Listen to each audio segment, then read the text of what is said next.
T20 format में दुनिया का सबसे बेहतरीन ओपनर बल्लेबाज कौन है? आप बहुतों का नाम लेंगे, बहुत प्लेयरों का नाम लेंगे, लेकिन मैं कहूंगा बाबर आजम। सच कहते हैं लोग कि अकेला चना जो है वो भार नहीं फोड़ता। अगर फोड़ पाता तो वांडर डूसन की जो पारी है वो शायद विनिंग कॉज में आती, लूजिंग कॉज में नहीं। वैसे फॉर्मेट में दुनिया का सबसे बेहतरीन ओपनर बल्लेबाज कौन है?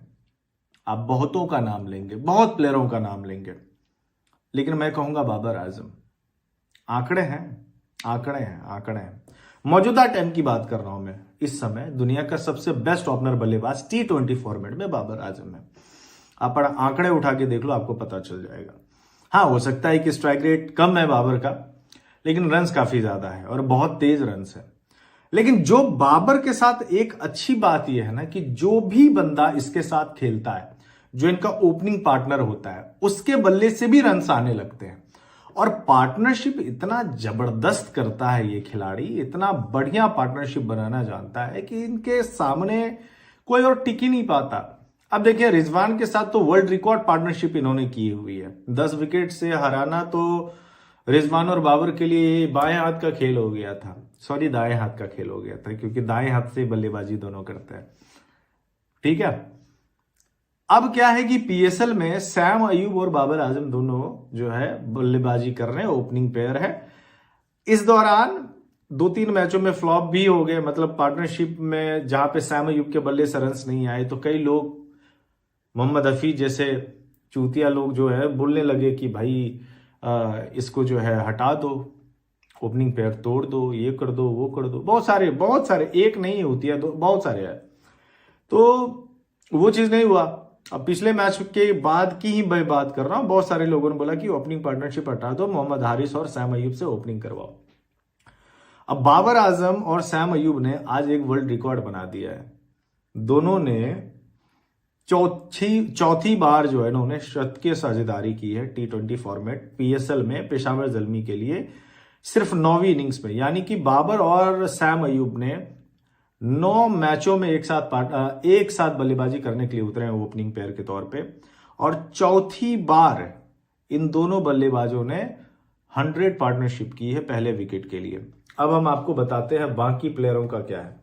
बाकी प्लेयरों में इन्होंने तो सिर्फ 9 इनिंग्स में चौथी पार्टनरशिप, आप कंसिस्टेंसी देखो ना, मतलब 9 मैच खेलो और उसमें 100 पार्टनरशिप हो जाए, 100+ पार्टनरशिप हो जाए, वो भी T20 में पहले विकेट के लिए।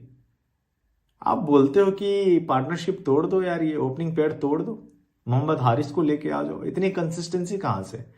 मतलब एक बात मुझे बताओ कि 11 ओवर में आप 100 रन चाहते हो बिना विकेट गंवाए हुए, या फिर पावर प्ले में ही आप एक विकेट चाहते हो कि 50-70 रन कोई बना दे और आपका एक विकेट गिर गया? क्या चाहोगे आप? मतलब बाबर भी खेलता है पावर प्ले, वो भी खेलता है, सैम के साथ खेलता है।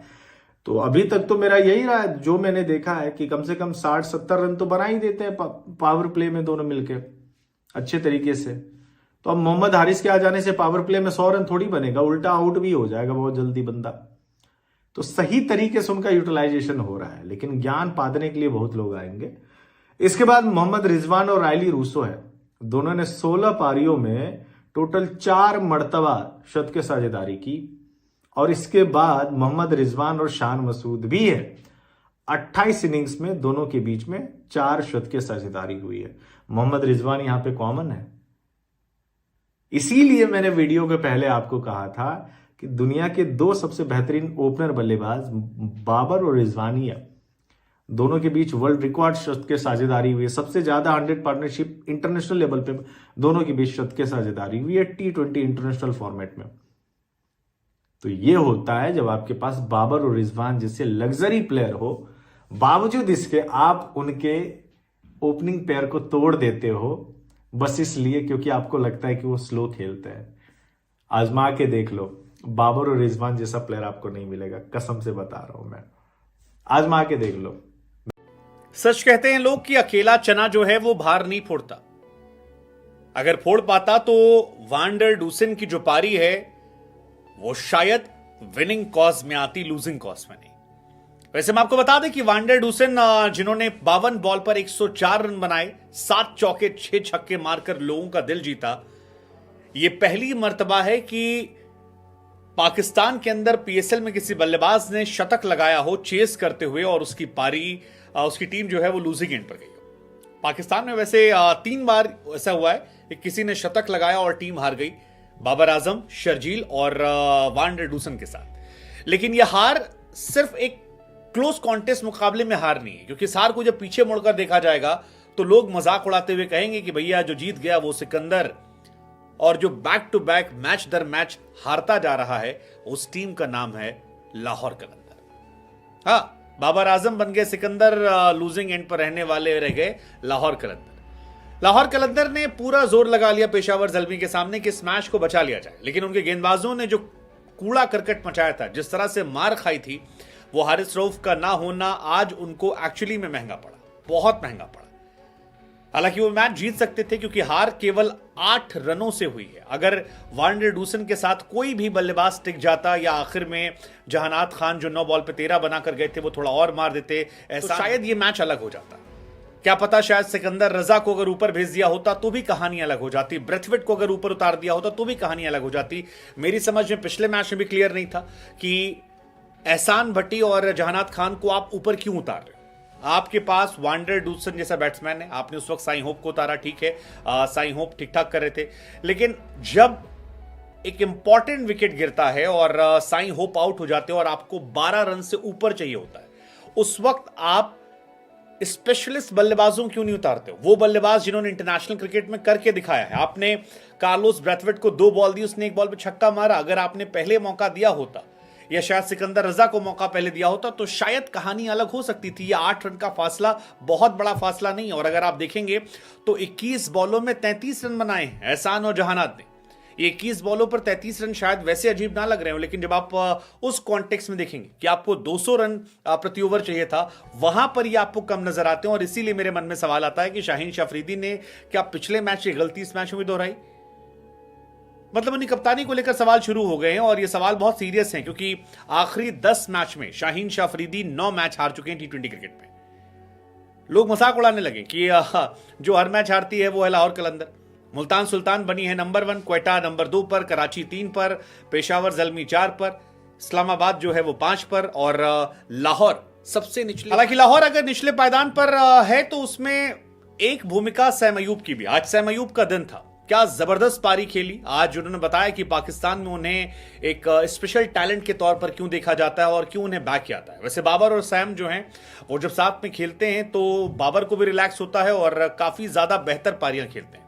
हम आपको बता दें कि बाबर आजम और सैम अयूब जो हैं वो 4 बार शतकीय साझेदारी कर चुके हैं केवल 14 पारियों में, और ये कमाल है, कमाल है ये। रिजवान रायली रूसो ने भी किया है 4 बार, लेकिन अब वो 16 इनिंग में, और रिजवान शान मसूद ने 28 इनिंग में 4 बार किया। लेकिन इन दोनों की जो ये पारी है ये अपने आप में खास होती है, और इसी वजह से ये मैच खास बना, क्योंकि आज पेशावर ज़ल्मी ने लाहौर के अंदर जब ये मैच शुरू हुआ था तब जबरदस्त बल्लेबाजी शुरू की, ताबड़तोड़ आतिशबाजी शुरू करी, और शुरुआत में जो धमाके किए सैम अयूब ने 55 बॉल पर 88 रन। बाबर थोड़े स्लो थे लेकिन साथ निभा रहे थे, और बाद में रोमन पावल ने दिखाया कि वेस्ट इंडीज का दमखम कितना बड़ा होता है।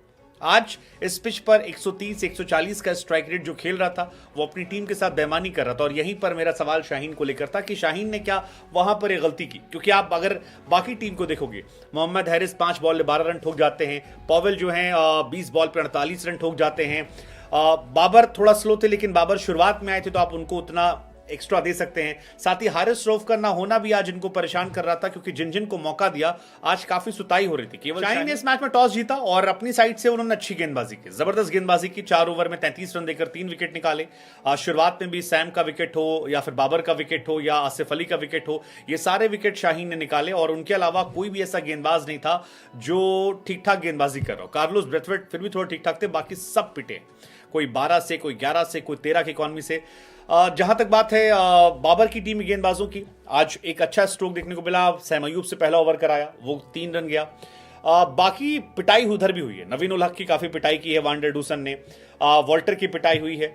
गेंदबाजी बाबर की टीम की भी खराब थी, लेकिन शायद बल्लेबाजी जो है वो लाहौर कलंदर ने सही से बैठाया नहीं, और यही लिए मेरे मन में सवाल है कि क्यों ऐसा हो रहा है?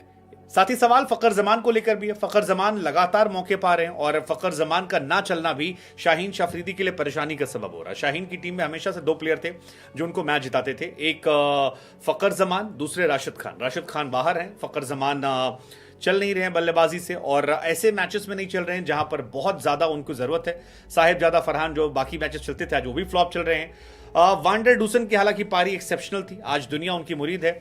बाकी मुझे फिर वही लगता है कि आपके पास कार्लोस ब्रैथवेट और सिकंदर रजा जैसे बैट्समैन है। सिकंदर ने बहुत सारे मैचेस आप